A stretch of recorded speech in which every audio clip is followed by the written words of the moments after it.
Sir. এই আমরা এখানে আইছি কি অর্থে? শিক্ষা সফরে আইছি।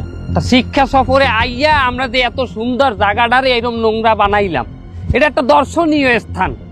এখানে আমরা এই নোংরা করি, আমরা এর মধ্যে কি শিখলাম? এত সুন্দর জায়গাটারে তোমরা নোংরা হল্লা কেন? তোমরা কি? আমরা ছাত্র স্যার। তোমরা এই দেশের ভবিষ্যৎ। তোমরাই যদি এরকম নোংরা করো এই জায়গাটারে, তাহলে ভবিষ্যতে মানুষ কি করবে? এর পরের প্রজন্ম কি হইবে? এই পৃথিবীর অন্যান্য দেশের মানেরা দর্শনীয় স্থানগুলারে সুন্দর করে সাজাইয়ে গোছাই রায়, পরিষ্কার রায়। কারণ কি? কারণ সেখানে অতিথিরা যাইবে, বিদেশি মেহমান আইবে, তারা যাইবে। এই তোমাকে ঘরে যদি একটা অতিথি আইয়ে দেয় ঘর অগুছালো, যদি দেয় ঘর নোংরা, হলে কি মনে করবে তোমাকে?